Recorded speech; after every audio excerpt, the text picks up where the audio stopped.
atención. Así que concéntrese. Voy a tratar de ser no tan extenso. No sé si tienen ahí compartir una presentación, si la pueden poner sería bueno, si no, no importa. El fruto de la vid. Generalmente no le pongo nombre a las prédicas, pero ya no me creen porque la última a todas le puse nombre. Así que ya le estoy poniendo nombre a las prédicas. Así es más fácil para Rodrigo después cuando la sube a YouTube y no me tiene que preguntar después, Carlos, qué nombre tiene. Bueno, esta tiene nombre, y el nombre es el fruto de la vid.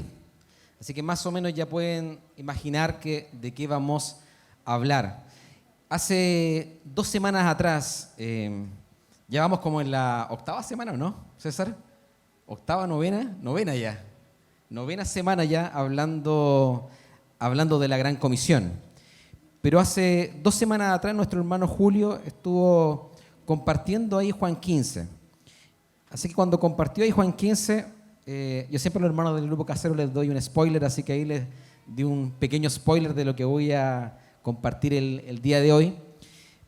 Pero me pareció que era un buen tiempo para compartir esto. Esta palabra que les voy a compartir hoy día, la verdad es que es una verdad que nos compartieron a nosotros hace ya casi 3 años.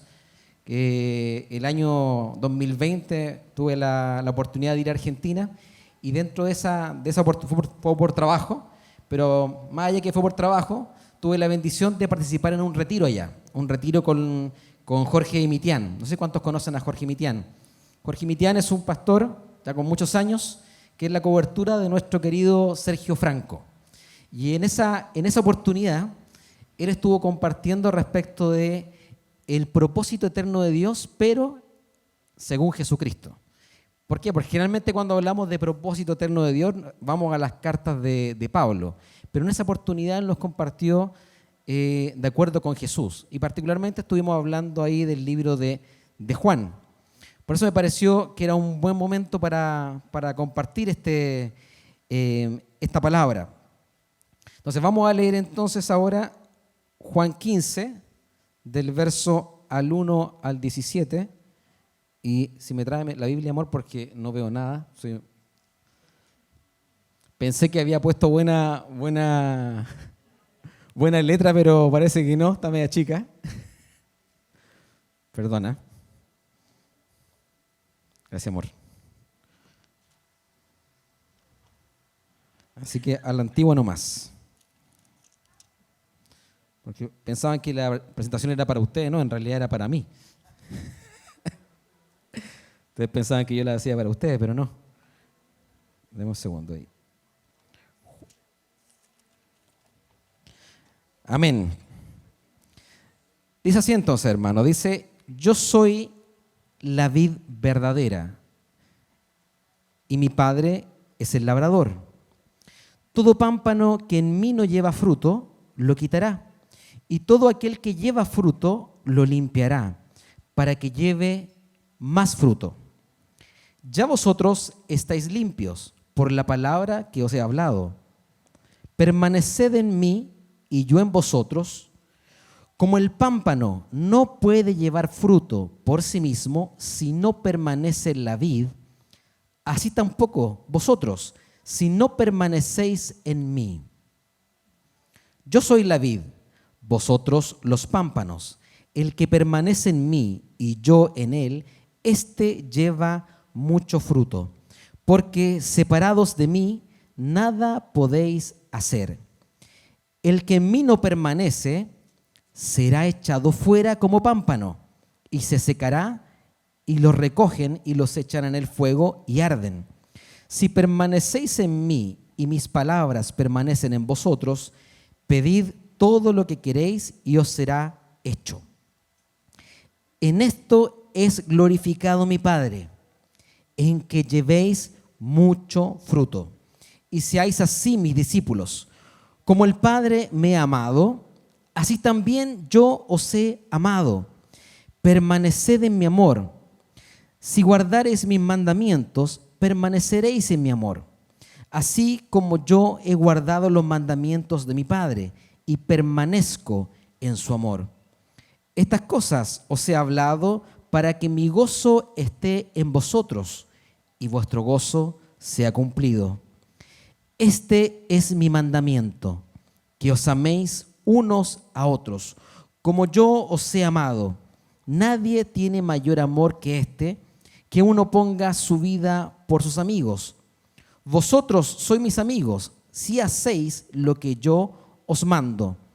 Ya no os llamaré siervos, porque el siervo no sabe lo que hace su señor. Pero os he llamado amigos, porque todas las cosas que oí de mi Padre os las he dado a conocer.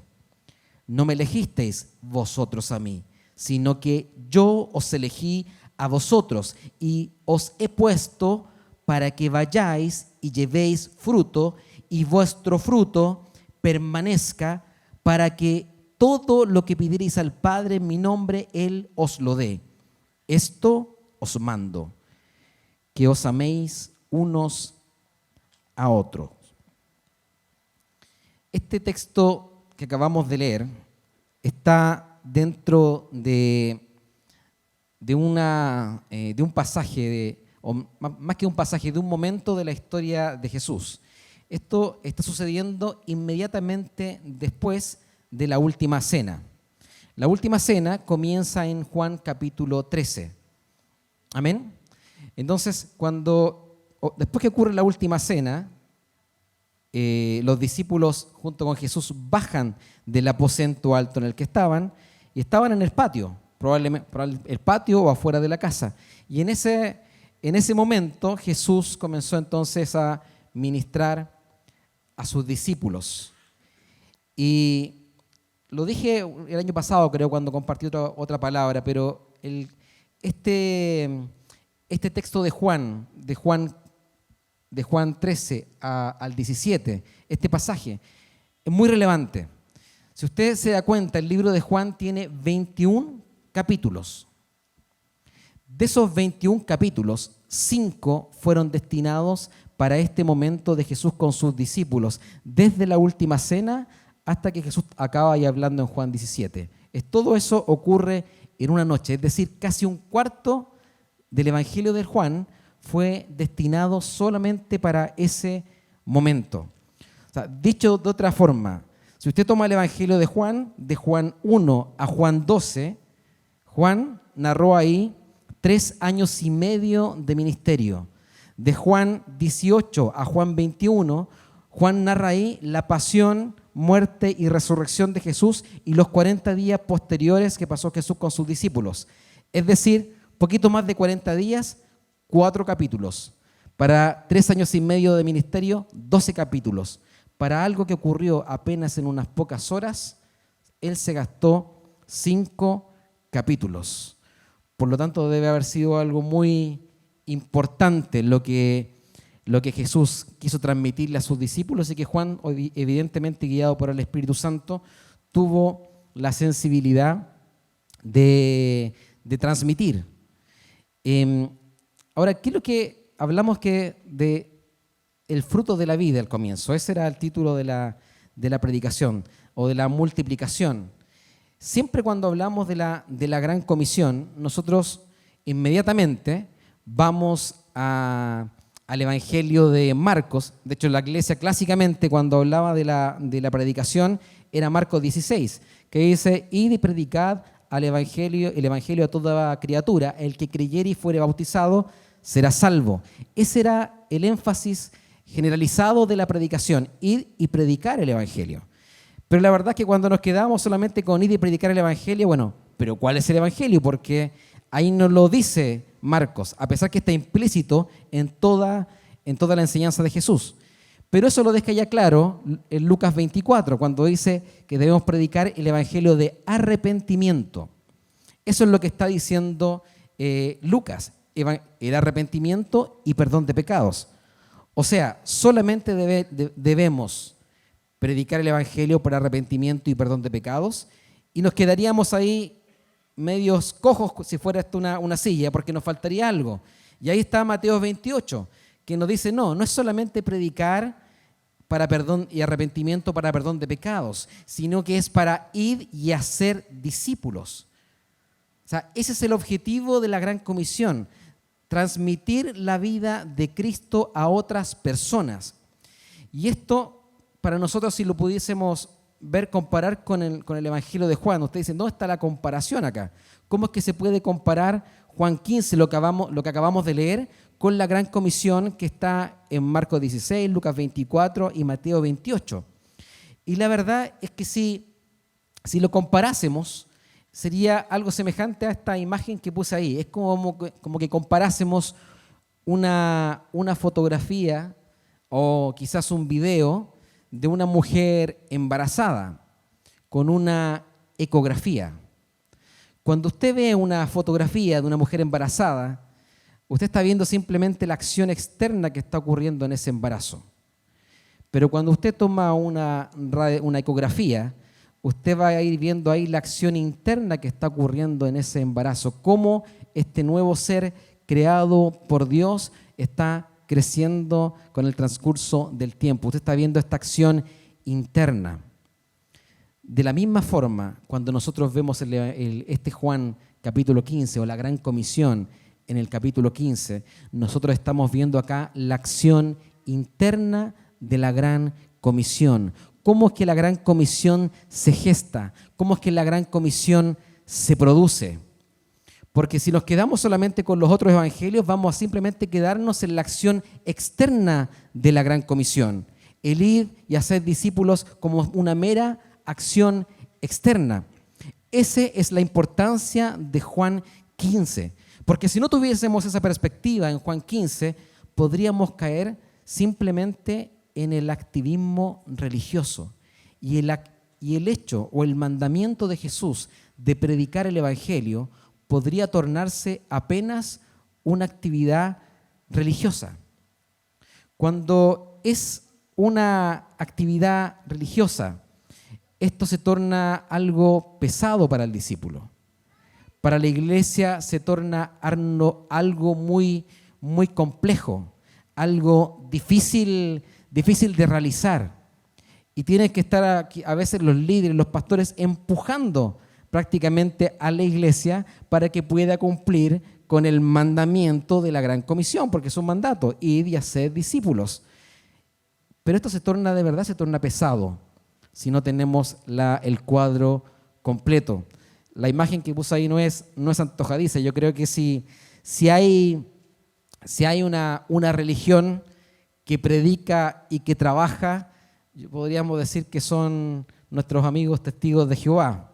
O sea, ¿a quién no le ha tocado la puerta de su casa a un testigo de Jehová? ¿Hay alguien acá que nunca le haya tocado la puerta de su casa a un testigo de Jehová? Yo creo que la mayoría. De hecho, Luis lo comentaba la semana pasada, que justo le estaba y vienen unos testigos de Jehová. Yo creo que más de una vez a alguien le ha tocado la puerta a un testigo de Jehová. Por lo tanto, nadie podría decir que ellos no trabajan. ¿Alguien podría decir que los testigos de Jehová no predican? Nadie podría decir eso. Pero ¿cuál es el problema? Si nosotros simplemente nos quedamos en la obediencia externa, simplemente en esta obediencia de ir y hacer discípulos, pero sin un entendimiento más profundo de esto. Esto podría tornarse simplemente una obediencia religiosa. ¿A qué me refiero con obediencia religiosa? ¿Cuántos acá son padres? ¿Cuántos padres hay acá? Hay varios padres. ¿Cuántos han mandado alguna vez a su hijo a hacer algo y el hijo lo hizo con cara larga o lo hizo rezongando? ¿Le ha pasado eso o me pasa a mí nomás que a veces mando a los niños y van así rezongando, van ahí, o no van reclamando, pero uno sabe que por dentro se las van comiendo? Ya me tocó a mí de nuevo, ¿por qué no manda a la Antonia o al revés? ¿Le ha pasado o no? ¿Eso para usted es obediencia? No, eso es simplemente obediencia religiosa. Y la verdad es que con los mandamientos del Señor nos puede pasar lo mismo. Puede que estemos simplemente teniendo una actitud de obediencia religiosa, pero eso no es lo que busca el Señor.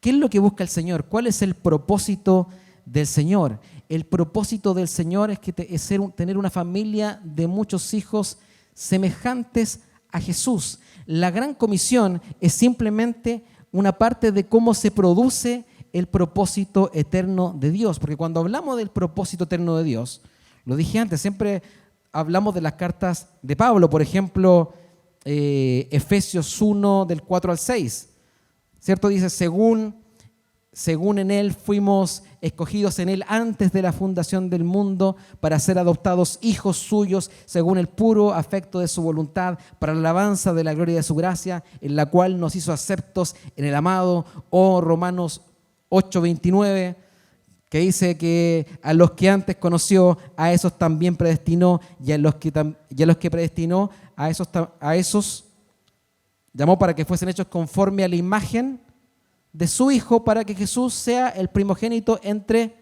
muchos hermanos.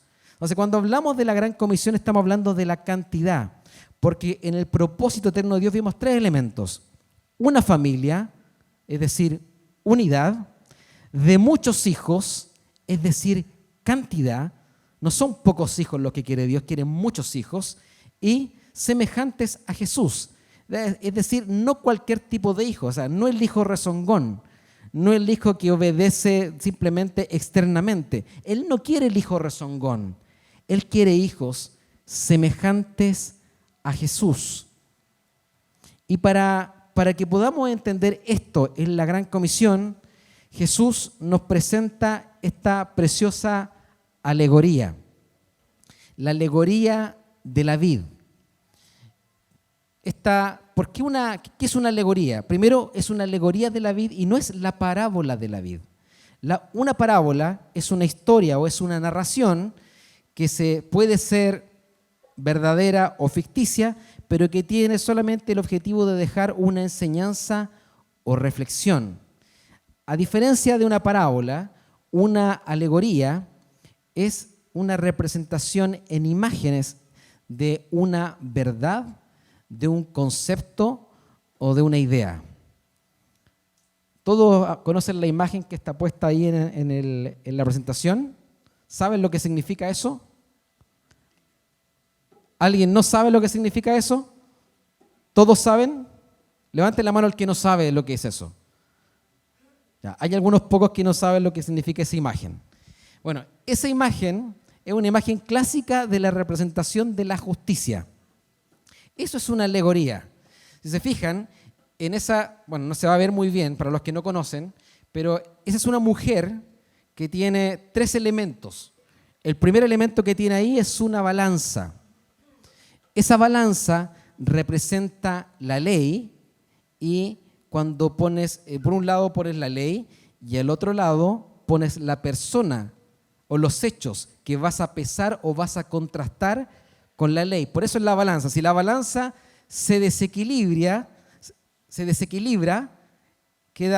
no queda igual, no queda equitativo. Por eso hablamos de inequidad cuando hablamos de pecado, porque no queda igual, queda desequilibrada la balanza. Y eso significa que fue quebrantada la ley. Y cuando la ley fue quebrantada, la mujer tiene lista una espada. ¿Para qué?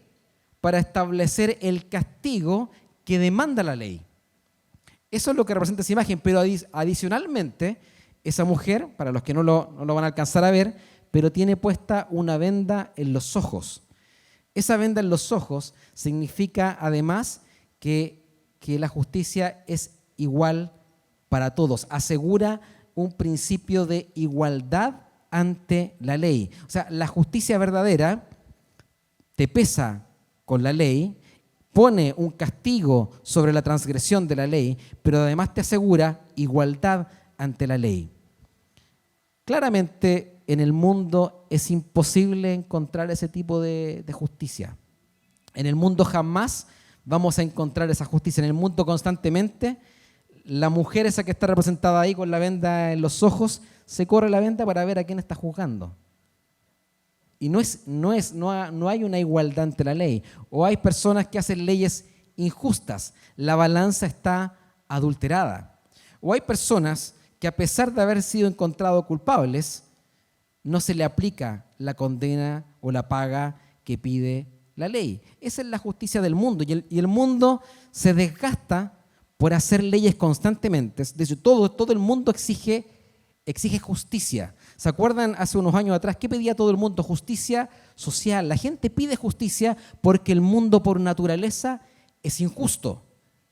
Pero nunca va a haber verdadera justicia. O sea, aquellos que reclaman justicia nunca van a encontrar justicia en este mundo, porque el mundo por sí está corrompido y la única justicia verdadera es la justicia de Dios, porque Él no va a hacer acepción de personas. Él va a juzgar igualmente grandes y pequeños. Así dice Apocalipsis, que van a estar delante de Él, niños, ancianos, mujeres y hombres.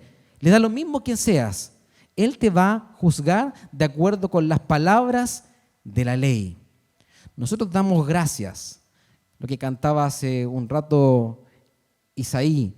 Damos gracias porque nosotros no tenemos que hoy día sufrir el castigo. Esa espada que está ahí no va a caer sobre nosotros porque el peso de esa espada, la paga del pecado, la paga de la injusticia, ya la llevó Jesús en la cruz.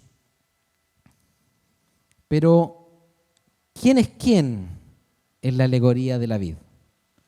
Porque aquí quedó claro, cuando veíamos esta imagen de la mujer, habían varios elementos y quedan súper claros qué es lo que significa cada elemento. Pero cuando hablamos de la alegoría de la vid, ¿quién es quién entonces? ¿Cuáles son los elementos de esta alegoría? Y el primero es, en realidad el primero es la vid verdadera. Dice en Juan, se me cambió acá, dice, yo soy la vid verdadera y mi Padre es el labrador. ¿Quién es la vid verdadera? ¿Quién? No lo escuché. Jesús. Jesús es la vid verdadera. La vid no es solamente el tronco. La vid no es solamente la raíz. La vid, o también una parra, para los que no saben lo que es una vid. De hecho, realmente la parra no es exactamente una vid, porque la vid tiene un propósito diferente de la parra. Las vides son un poquito más chicas, pero cuando hablamos de la vid, no son solamente las raíces, no es solamente el tronco, no es solamente las ramas, no es solamente las hojas, ni el fruto. La vid es todo. Todo es la vid. Cuando Jesús dice, yo soy la vid, yo soy el todo. No solo una parte, es el todo. Pero mire lo que dice después.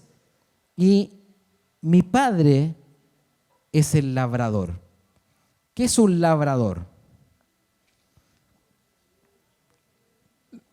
Es la persona que cultiva la tierra, es el agricultor. Aquí tenemos a los dos Rodrigo. Acá veo a Rodrigo Herrera y Rodrigo Jiménez, que últimamente están trabajando como agricultores. Ellos no sé cuánto han ido para allá, pero ellos plantaron su huerto ahí en las parcelas que tienen ahí en San Francisco Mostazal.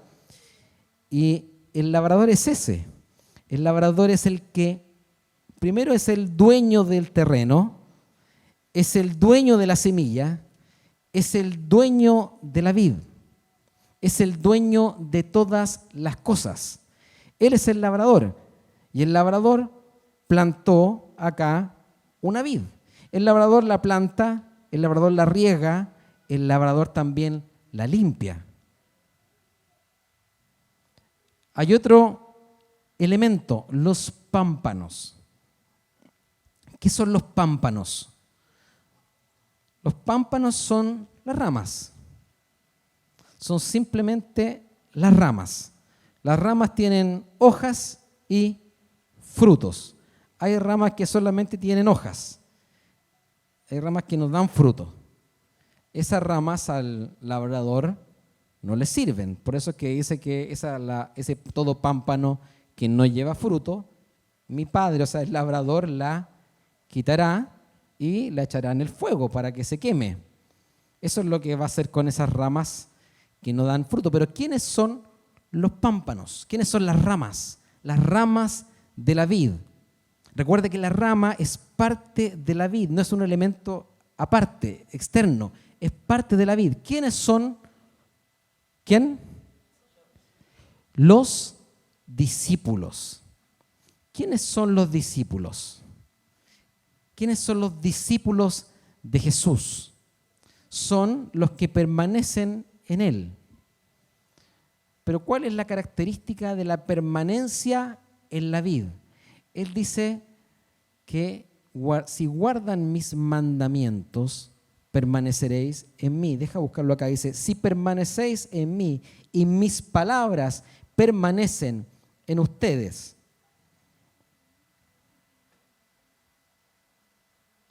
Luego dice, vamos a leer del 5. Yo soy la vid, vosotros, o sea, los discípulos, los pámpanos. El que permanece en mí y yo en él, ¿qué hace? Lleva mucho fruto. Porque separados de mí, nada podéis hacer. El que en mí no permanece será echado fuera como pámpano. ¿Sí? El que en mí no permanece será echado fuera como discípulo. O sea, no es discípulo. El que no permanece en Jesús dice que no es discípulo. Y se secará y lo recogen y lo echan en el fuego y arden. Si permanecéis en mí y mis palabras permanecen en vosotros, pedís todo lo que queráis y os será hecho. En esto he glorificado a mi Padre. En que llevéis, ¿cuánto? ¿A quién le está hablando acá? A los discípulos. ¿Quién es el que lleva fruto acá? El discípulo, el pámpano, la rama. Dice, en esto he glorificado a mi Padre, en que llevéis mucho fruto y seáis así mis discípulos. Como el Padre me ha amado, así también yo os he amado. Permaneced en mi amor. Si guardareis mis mandamientos, permaneceréis en mi amor. Así como yo he guardado los mandamientos de mi Padre y permanezco en su amor. ¿Qué es permanecer en la vid? Permanecer en la vid, se adelantaron harto los hermanos. Vuelvan atrás nomás. Permanecer en la vid. ¿Qué es permanecer en la vid? Es guardar los mandamientos de Jesús. Eso, dice, si guardan mis mandamientos. ¿Como quién? Como yo he guardado mis mandamientos. Tenemos definido entonces a la vid verdadera, es Jesús, ninguna duda, está ahí explícito. Luego tenemos al labrador, es el Padre, ninguna duda, está ahí también explícito. Y tenemos los pámpanos, que ya sabemos que son los discípulos. Pero, ¿qué son los frutos? ¿De qué está hablando Jesús? Vuelva atrás nomás, Franco. ¿De qué está hablando Jesús cuando está hablando de los frutos? ¿Qué son los frutos? Recapitulemos un poco. Vamos a recapitular. El Padre es el labrador. El Padre plantó una semilla en la tierra. Jesús, el Verbo que era en el principio y que estaba con Dios, por el cual fueron creadas todas las cosas, y sin Él nada de lo que ha sido hecho fue hecho, ese Verbo fue plantado en la tierra y el Verbo se hizo carne. Y vimos su gloria, gloria como del unigénito del Padre, lleno de gracia y de verdad. Y el Verbo de Dios, la semilla de Dios, la vid verdadera, esta semilla anduvo, este Verbo encarnado anduvo entre nosotros haciendo muchos milagros, no se halló engaño en su boca, no mintió, nunca pecó. Pero a pesar de eso, si la semilla no muere, no cae y muere, dice que queda sola, pero si muere lleva mucho fruto. Y este Verbo de Dios fue llevado como cordero al matadero. Dice que fue golpeado, fue escupido, fue escarnecido, fue azotado, se le puso una corona de espinas, se le clavaron sus manos, fue crucificado. Eso pasó con el Verbo. Pero dice Isaías 53, dice que y verá la aflicción de su alma. Pero dice después, y verá el fruto de la aflicción de su alma y estará satisfecho. El Verbo de Dios murió en una cruz por nuestros pecados, pero al tercer día el Verbo resucitó. Resucitó de entre los muertos y resucitó como una vid. Esta vid que estaba muerta resucitó y comenzó a extender sus ramas por todo el mundo. Comenzó a rodear el mundo y reinos pasaron. Pasaron los romanos, pasaron una serie de reinos, intentaron quebrantar a sus ramas. Ramas de esta vid fueron quemadas, ramas de esta vid fueron quebrantadas. Pero la vid no se detuvo. La vid siguió extendiendo sus ramas por todo el mundo hasta el día de hoy. Esa vid sigue creciendo porque es la vid verdadera. Es la vid verdadera, es Jesús. Y nosotros somos pámpanos, somos ramas de esta vid verdadera. Somos ramas que permanecemos unidos a Cristo. ¿Cuántos dicen amén? Nosotros somos las ramas. Nosotros somos ramas. Dígale a su hermano, usted es una rama. Pero dígale también, usted fuiste creado para vivir en Cristo. Dígale eso a la persona que tiene al lado. Fuiste creado para estar en Cristo. Fuiste creado para permanecer en Cristo. El propósito eterno de Dios desde antes de la fundación del mundo es que estuvieses en Cristo, pegado a la vid. Pegado a la vid. Pero aún no hemos definido los frutos. ¿Cuál es el propósito del agricultor o el labrador cuando planta una vid? ¿Cuál es su propósito? Alguno puede decir súper fácil, pero la verdad es que la respuesta no es tan simple o no es tan evidente. Por ejemplo, hay algunos que plantan árboles ornamentales y hacen parques preciosos con esos árboles. Nosotros con Paula hace unos años atrás, estuvimos en Brasil y fuimos a un parque precioso, con unos laberintos de unos arbustos que formaban laberintos preciosos, una cosa de verdad maravillosa. Entonces hay gente que planta árboles con estos motivos. Hay otros que plantan árboles simplemente por la madera. Y, no sé, tenemos roble, acacia, raulí, diferentes calidades de madera, ébano, diferentes tonalidades para hacer muebles preciosos también. Hay árboles también que se plantan para sombra. De nuevo, Rodrigo, ¿cuántos ahí de la casa Rodrigo? Rodrigo tiene un sauce. El sauce de Rodrigo, ¿quién lo conoce? El sauce de Rodrigo. Es un sauce, ¿de qué? ¿Cuántos metros tendrá ese sauce, Rodrigo? ¿Unos 20 metros o más? ¿Ah? Bueno, de los dos hacia arriba, no sé, gigante. El radio de sombra, 200 metros. Imagínense el tamaño del sauce de Rodrigo. Ese sauce, o sea, el mayor valor que tiene, ¿cuál es, Rodrigo? La sombra.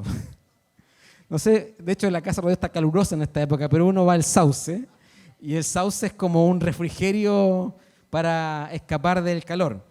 Pero el Rodrigo, que hoy día es un experto campesino, me decía que, y en árboles, experto en sauces, me decía Rodrigo que si bien el sauce da una sombra muy buena, me dijo, no te vayas a colgar de una rama, porque yo soy medio mono a veces y me dijo, no te vayas a colgar de una rama. ¿Por qué? Porque los sauces, me dijo Rodrigo, son muy frágiles. De hecho, a veces las ramas se desgajan solas y caen las ramas. Por lo tanto, nadie planta un sauce por la madera. Todo el que planta un sauce lo va a plantar por la sombra. Pero por último, tiene una parrilla al lado, así que si se cae una rama, por último la rama va a servir para el asadito ahí de la tarde con Rodrigo, porque por último se puede quemar la rama. Pero usted ha intentado hacer un asado con una parra. la madera de parra no sirve ni para el fuego, pues, hermano. Nadie va a plantar una vid, una parra, por la madera. Nadie va a plantarlo. ¿Por qué lo va a plantar? Alguien lo dijo ahí. O sea, todos, yo creo que lo tenían claro, pero evidentemente el único propósito del labrador al plantar una vid es el fruto. Alguien planta una vid simplemente para tener uvas. Ah, pero eso es obvio. No, no es tan obvio. Tú puedes plantar un cerezo por la madera, puedes plantar un castaño también por la madera, un nogal por la madera. Pero en el caso de la vid, el único motivo para plantarla es el fruto. Tú plantas la vid por el fruto. Ahora, tú podrías, como labrador, haber plantado una vid, cosechas luego el fruto de la vid y resulta que te salió una gran producción de uvas, pero las vas a probar y esas uvas están amargas o están ácidas. No le sirve, evidentemente, al labrador una gran producción de uvas, pero uvas agrias, uvas amargas o uvas ácidas. No le va a servir al labrador. Tampoco, alguno puede decir, bueno, pero si tuvo una poca producción, le dio poquitas uvas, pero ricas, de muy buena calidad, la verdad que tampoco le sirve. Tampoco le sirve tener muy buenas uvas, pero poquitas. O sea, el labrador que planta una vid no quiere poco fruto, quiere mucho fruto. Eso es evidente. Algunos dicen, somos pocos, pero somos buenos. Esa no es la vid verdadera. La vid verdadera no es somos pocos, pero buenos. Eso no existe. Es una mentira que quizás no hemos creído. Pocos, pero buenos. O algunos dicen, son muchos, pero solamente multitud, sin carácter, sin la expresión de vida de Jesús en sus vidas, sin una vida genuina de arrepentimiento, sin una vida genuina de negación, de cruz. No existe eso. Entonces, el pocos pero buenos tampoco sirve. Mire, aún ni siquiera todavía no definimos lo que es el fruto, pero para allá vamos a ir. La primera vez que vemos la palabra fruto en la Biblia es ¿dónde? A ver si alguien se acuerda. Es en Génesis. Todavía no llegamos ahí, Franco. Está ansioso, Franco. Ya vamos a llegar. Es en Génesis. ¿En qué contexto? Está Dios con el hombre, está con Adán, y Dios le da una orden a Adán. Le dice, ¿qué cosa? Fructificad y multiplicaos. Fructificad y multiplicaos. ¿Qué le está? Señoread y sojuzgad la tierra. Eso le dice Dios a Adán. ¿Qué significa fructificad y multiplicaos? ¿Qué? ¿Alguien por ahí? Tener hijos. O sea, eso significa fructificar y multiplicaos. Después, la misma instrucción le va a dar Dios a Noé después del diluvio. Termina el diluvio, el arca termina ahí en el monte Ararat. Baja Noé con sus hijos, sus nueras, sus yernos, etc. La suegra no sé si estaba, pero baja ahí con toda su familia y le da la misma orden. Le dice, ¿qué cosa? Fructificad y multiplicaos. O sea, que él está diciendo, tengan hijos, llenen la tierra, tengan hijos. Eso le está diciendo Dios a Noé. Cuando María queda embarazada, ¿cierto? Y ella va a visitar a su prima Elizabeth, que también estaba embarazada, estaba esperando a Juan el Bautista. Cuando Elizabeth ve llegar a María, le dice, bendito el fruto de tu vientre. Bendito el fruto de tu vientre. Otra vez el fruto. Otra vez vemos el fruto. Esta es la forma en la que Dios creó las cosas. Si usted tiene tiene un caballo y una yegua, ¿qué va a tener? ¿Ah? Caballitos, potrillos. Si tiene cerdos, ¿qué van a salir? ¿Ah? Cerditos, chanchitos. Si tiene pollitos, parece clase kindergarten, pollitos. Obvio, ¿no? Humanos, humanitos, no. Personas. Y los discípulos. ¿Cuál es el fruto de un discípulo? Discipulitos. Discípulos. El fruto de un discípulo es más discípulos. Ese es el fruto de la rama. Ahora sí avanza la siguiente. Algunos piensan que el fruto de la vid es Gálatas 5:22, ¿cierto? Porque dice, ¿qué dice Gálatas 5:22? Acá está, pues, creo que esa versión es NTV, no sé si se alcanza a ver. Dice, el fruto del Espíritu es, a ver todos juntos, amor, gozo, paz, paciencia, benignidad, bondad, fe, mansedumbre, templanza. Contra tales cosas no hay ley. Note una cosa, dice, el fruto, el artículo está en singular. Fruto, el sustantivo está en singular. Es, el verbo está en singular. El fruto del Espíritu es. ¿Cómo es que el fruto del Espíritu es? Y luego me dice 9 cosas. Y luego me dice amor, gozo, paz, etc. ¿Por qué? Si son 9 cosas, ¿por qué me dice todo en singular el fruto del Espíritu es? Porque es un fruto, es una sola cosa. ¿Cuál es el fruto del Espíritu?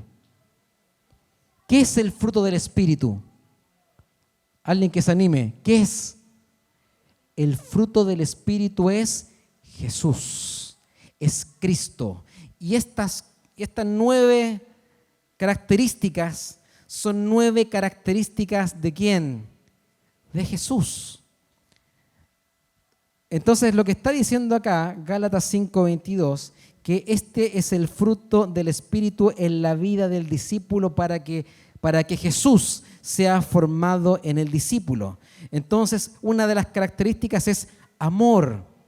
Jesús es amor, gozo.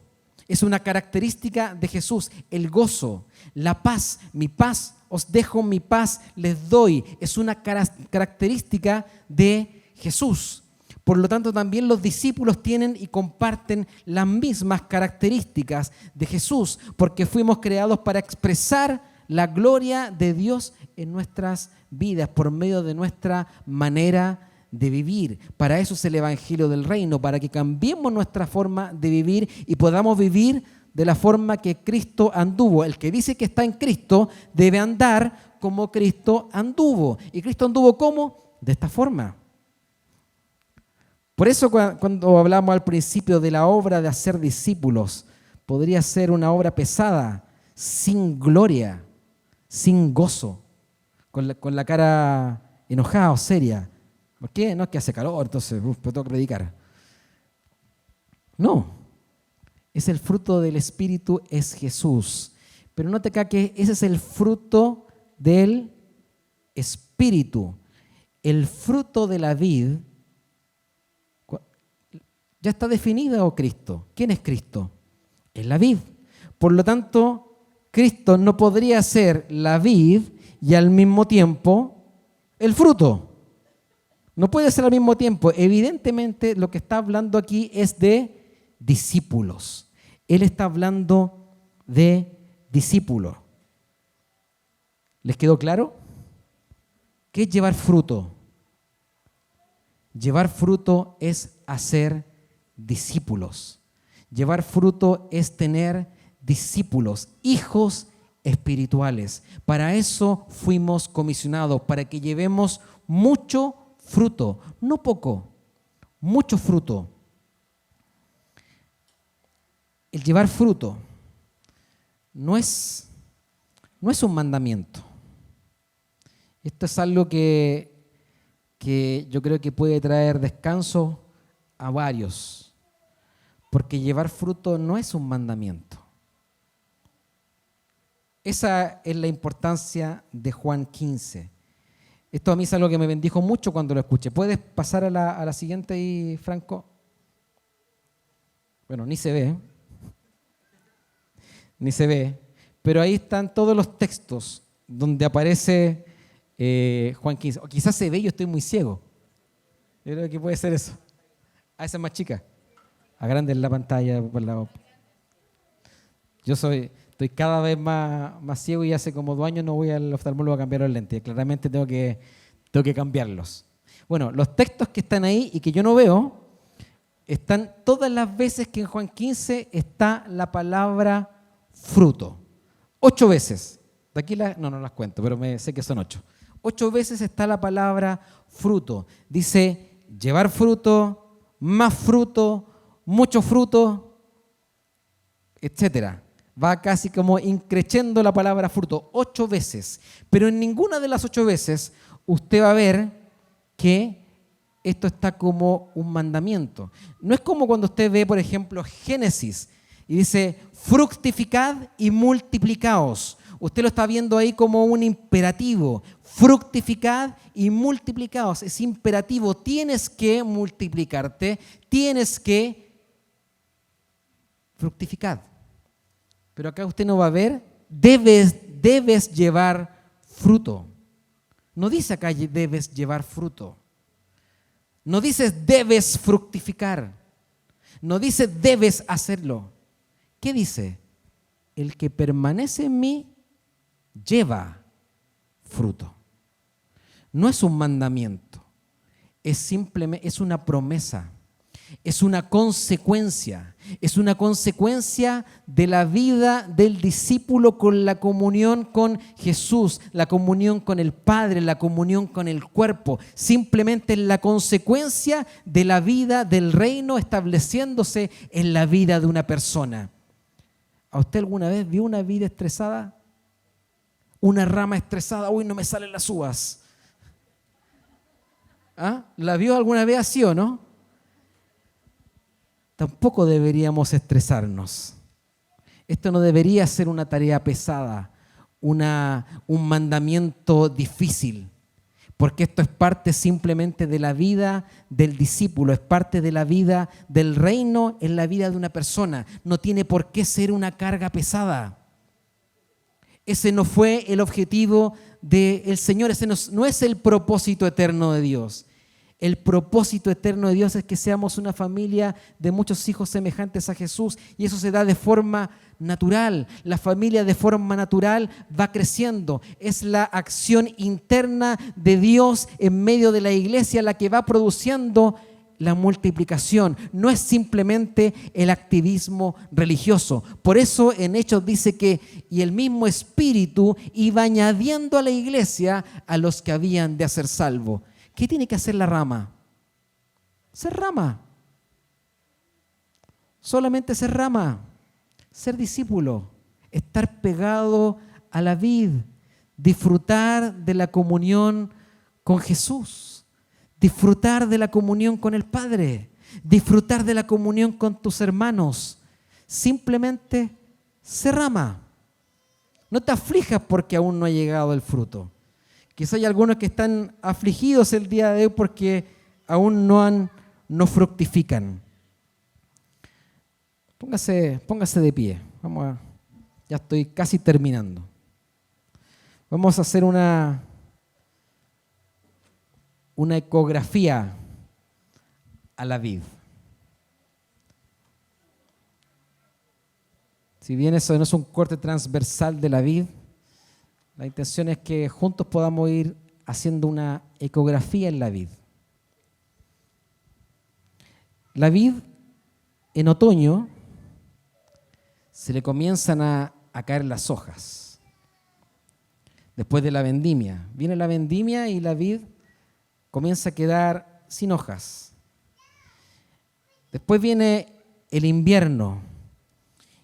Y durante el invierno la vid está completamente seca. usted puede ver la vid y usted va a decir, se murió. No hay vida ahí. Ahí no hay nada. Ahí está todo seco, es todo gris, café. Simplemente la vid se murió. Y yo no sé acá cuántos de ustedes, cuántos de los que están acá se sienten secos. ¿Cuántos de los que están acá se sienten infructíferos? Sienten que no están dando el fruto que Jesús le está pidiendo. Y han sentido que este tiempo quizás ha sido un tiempo pesado y cada una de estas 9 semanas donde hemos estado hablando de la Gran Comisión lo sienten simplemente como una obra difícil de llevar a cabo. Y a veces peor todavía, dice, ¿qué voy a estar pensando en hacer discípulos si ni siquiera soy capaz de dejar las cosas más simples? Si aún sigo luchando con esas cosas más simples, esas cosas que debería haber abandonado hace no sé cuánto tiempo atrás. Pero déjeme decirle que cuando Jesús hizo esta alegoría de la vid, teníamos a la vid verdadera que era Jesús, el labrador que es el Padre, los pámpanos que son los discípulos, el fruto que son más discípulos, para que así seamos una familia de muchos hijos semejantes a Jesús.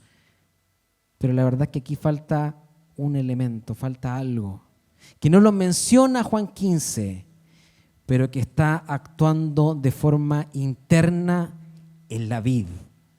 Lo decía la semana pasada Luis, en invierno parece que está todo seco, parece que no hay vida, pero por dentro, si usted pudiera hacer un corte, usted vería un fluir de la savia. Un fluir de la savia que recorre desde las raíces hasta la última rama entregándole vida.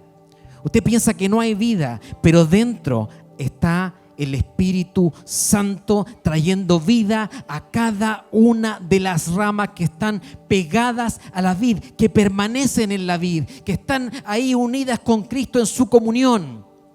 Usted no lo ve. Usted puede que no sienta nada en este tiempo, que ha sido un tiempo seco, pero el Espíritu Santo está ahí, está en su interior, porque es una promesa que ríos de agua viva correrían en nosotros si creíamos en el Señor, si creíamos en Jesús. Es una promesa. Ríos de agua viva van a correr por nosotros. Puede que usted esté seco el día de hoy, pero tenga paciencia. No se apure. No se apresure, no se estrese. Usted simplemente sea rama. Siga pegado a la vid. Siga pegado a la vid. Porque el invierno va a pasar. El invierno solo es temporal. Solo es un tiempo. El Señor simplemente ahora te está limpiando. El Señor está trabajando en tu vida porque Él está limpiándote para que lleves todavía mucho más fruto. Quizás dice, hace años atrás era tan fructífero, habían tantas personas cerca mío, bendecía a tantas personas y hoy día me siento seco, hoy día me siento sin vida. No te estreses. Porque el Espíritu Santo sigue actuando dentro de ti y el invierno es pasajero porque luego viene la primavera y los primeros brotecitos verdes comienzan a verse y eso tú lo vas a poder ver en tu vida. Aún no hay fruto, aún no pasa nada, pero no te preocupes. Tú sigue disfrutando tu comunión con el Señor, sigue disfrutando los momentos con el Señor, sigue disfrutando tu intimidad con el cuerpo, en la oración. Tú sigue unido a la vid, permanece en la vid, permanece en Jesús, aférrate a Él, porque pronto va a llegar el verano. Y tú no te vas a dar cuenta cuando eso ocurre y te vas a comenzar a llenar de frutos, vas a florecer. Porque fuiste creado, fuiste hecho para estar en la vid y para llevar mucho fruto. Yo no sé cuántos se sienten secos, pero déjame decirte una cosa. El Señor quiere sacar toda sequedad espiritual de tu vida, Todo momento de que tú te sientes sin fruto, infructífero, Él lo va a sacar. Él te va a hacer fructificar. Él te va a afirmar de Él, porque es una promesa de Él. Es una promesa de nuestro Señor. Es una promesa del Padre. El Padre es el labrador. Él plantó la viña y la plantó porque quería tener esta familia preciosa de muchos hijos semejantes a Jesús, a los que antes conoció, a nosotros, a cada uno de los que estamos acá. Desde antes de la fundación del mundo nos conoció para que fuésemos hechos conforme a la imagen de Jesús. No es un accidente. Tú estás unido a la vid no porque tú lo escogiste a Él. Ustedes no me eligieron a mí, sino que yo os elegí a vosotros y los he puesto para que vayáis y llevéis mucho fruto. El Señor te puso acá para que lleves fruto. El Señor te puso acá para que seas un hijo. Vamos a orar.